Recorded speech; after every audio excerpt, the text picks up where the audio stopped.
Week 6, back at the workshop. Let's go and check out the boat. Patrick! He's got his headphones on so he can't hear me. So you need to work out here how much you're going to build up.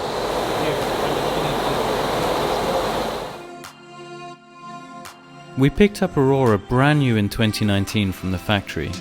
The plan was to put our boat on a charter program to help with the costs in keeping her. But after a grounding in July 2020, she has been on the hard ever since. It's now 2021 and things are looking up as Aurora is going into the workshop to be made strong again. Join me as I follow the guys at Plastskador and Montage and learn just how this type of repair is done by the professionals.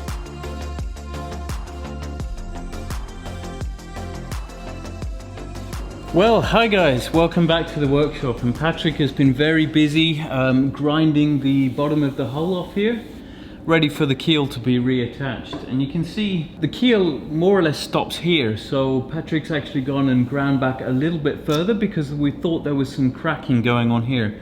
But it turns out it's not the case actually. If you look very closely, Patrick has actually ground all the way back to the new glass that's actually on the inside of the hull, so he's gone at least 10 millimeters in there. So that's good news. At least we don't have to do a lot of reglassing around here to repair any potential cracks there. So what Patrick will have to do now is build these layers back up to the level that they should be at, right? So it should be a perfectly smooth place here on the bottom of the hull, so that the keel can come up, they can put the bonder on, and they can make the bonder match the exact shape of the keel. But let's go upstairs and then I'll show you what he's been doing since last Friday. So here we are, and Patrick is in the final stages now of the glassing process, and he's just finishing off these corners here. I'll talk a bit more about that in a minute, but it's the stages just before the gel coat process basically.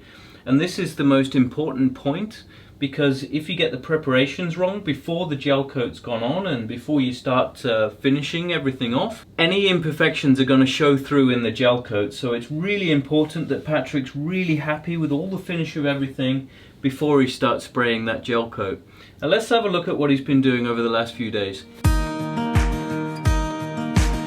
So we're back to the fiberglassing again, and the first layer to go down is the Cresta Fix. This both acts as the adhesive and the filler. The next layer to go down is the chop strand, and the reason for this is it makes an incredibly good fiberglass material to get in all of the crevices and all of the corners down there to make a really good base.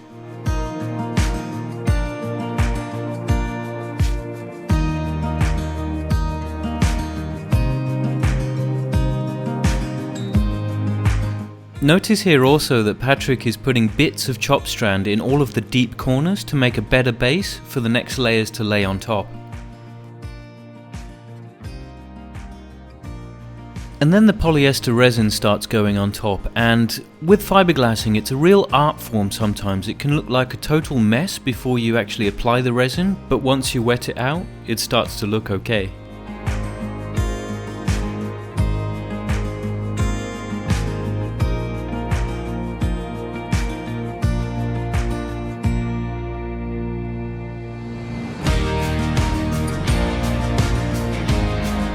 And of course it's really important to roll out those bubbles in the glass that you've just laid as well. Sometimes it can look like you're really messing the glass up, but you just got to keep rolling it, keep getting those bubbles out and make sure it's all smooth, ready for the next layers.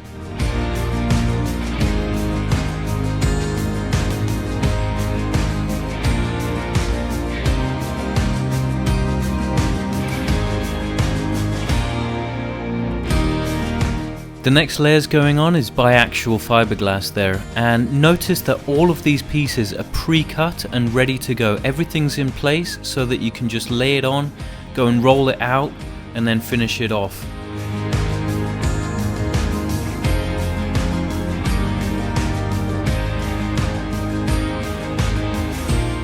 And here you can see Patrick's numbering system as well on the glass, so that he can get all the right pieces in the right places and in the right order as well.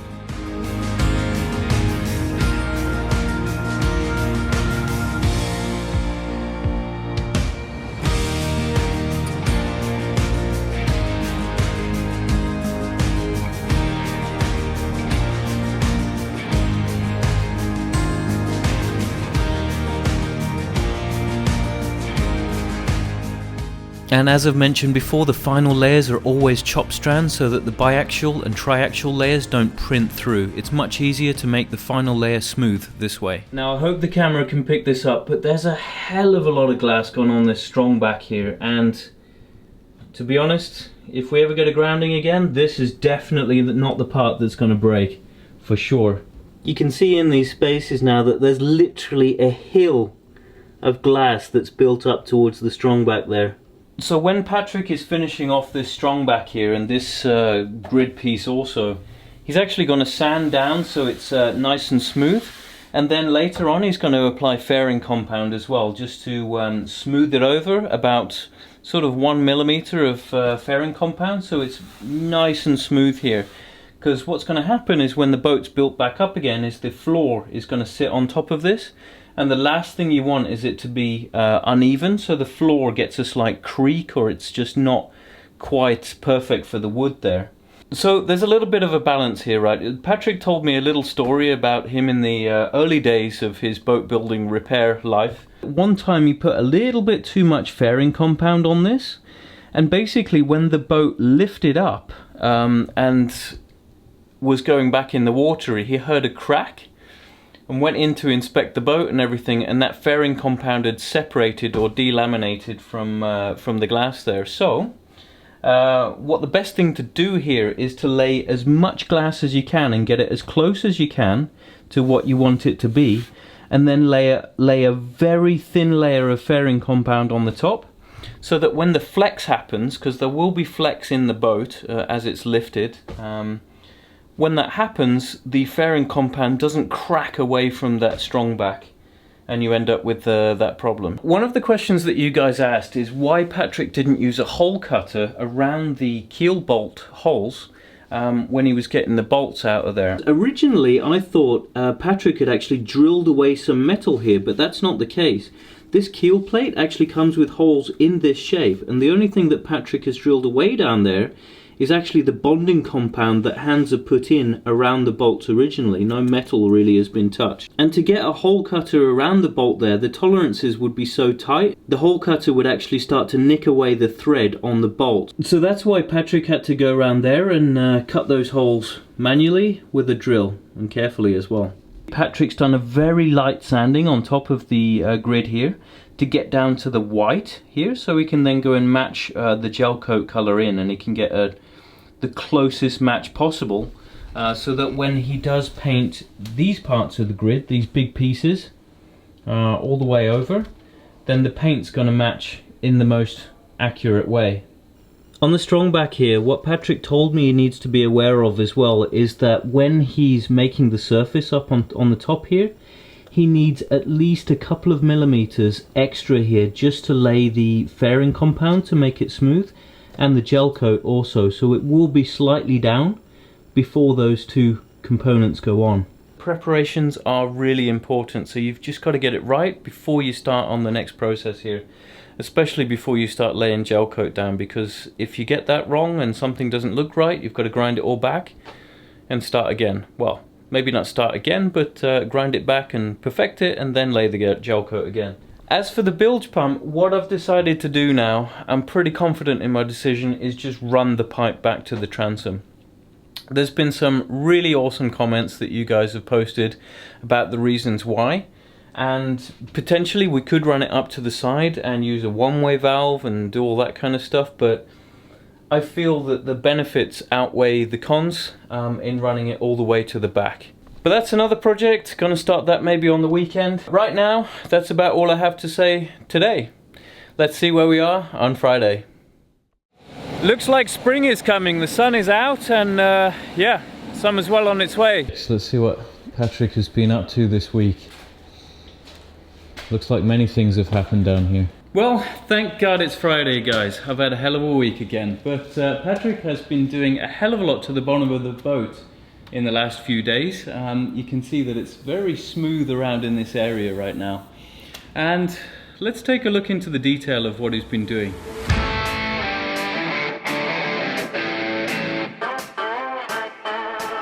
First of all, here you can see Patrick laying up the fiberglass bonding paste. Next, it's a sheet of 900 gram chop strand.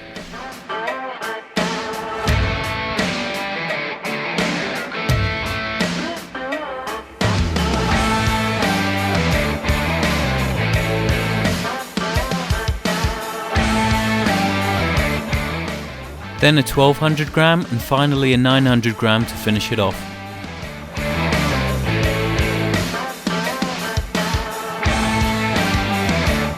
The next thing to go on is the same fiberglass bonding paste, just mixed with a bit of gel coat to make it white, so that Patrick can see exactly where he's covered and where he hasn't.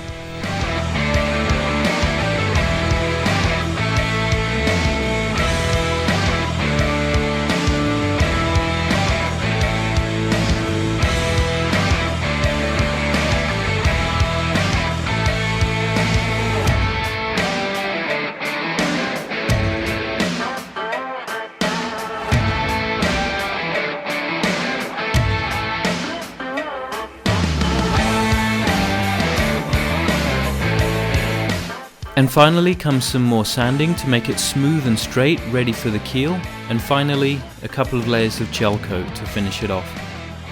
Now you'll notice that there's two green patches at the forward end and the back end of this area, and this is where Hansa have joined the two parts of the hull together and used epoxy to do it.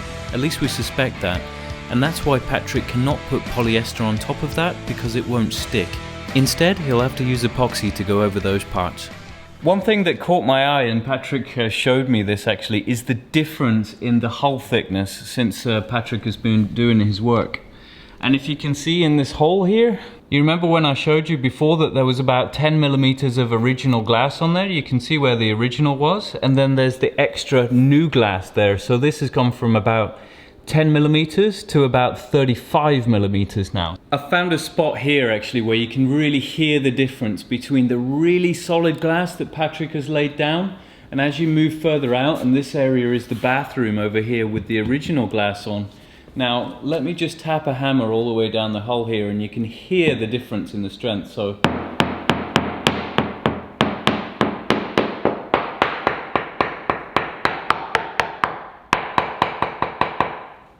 I'm not sure how well this is going to come out on camera, but you can really hear the difference between this and this. I could tap this all day. It's really making me happy right now. So you can probably tell there's a little bit of finishing to do here as well. There's some sanding to be done. Once that sanding is done, then you can apply the epoxy paint to seal all this up and make sure that it's ready to go, and then the keel can be stepped. Now the keel's going to move over. They're going to make sure that all the holes are in the right position, the right size, everything like that, and then tape over the keel bolts here. They're going to put tape on these, put the keel up into the boat, or lower the boat down onto the keel rather, and then put in the glass fiber compound. Once that compound is set, then the keel will be lowered and the compound will remain in the exact same shapes as the holes will be. So it's all ready to go. So if the keel doesn't exactly match the hull, then they're going to have to fill this and match the exact shape, let it set, and only then can they use the Sikaflex in the holes and on top of the keel to seal the keel against the bottom of the hull. When these holes are made with the glass fiber compound, the holes are going to be made slightly bigger so that there's enough space in the hole for the bolt to go up through, and then around the outside of the bolt, then the Sikaflex can squeeze in and up through there, so it creates a really good seal. Also, before these holes are ready to refill with bonding paste, Patrick has got to go inside these holes and really grind out all the old stuff as well, so it's really ready. With all that said, let's go upstairs and see what's been happening up there.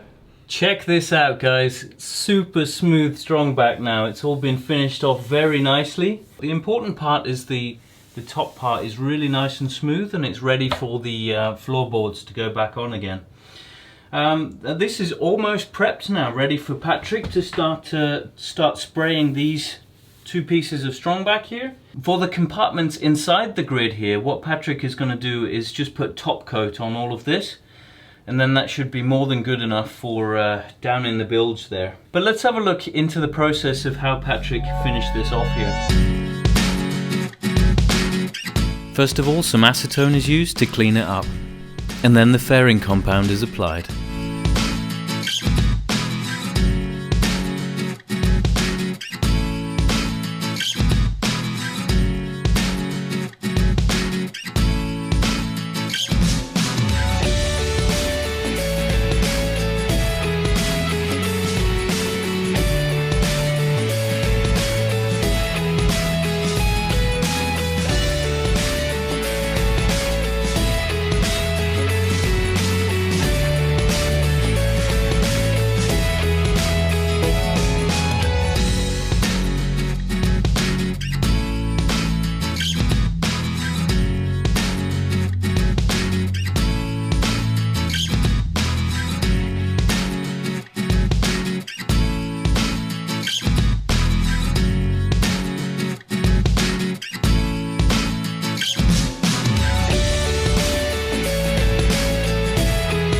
Then the strongback is sanded with either 120 or 240 grit paper.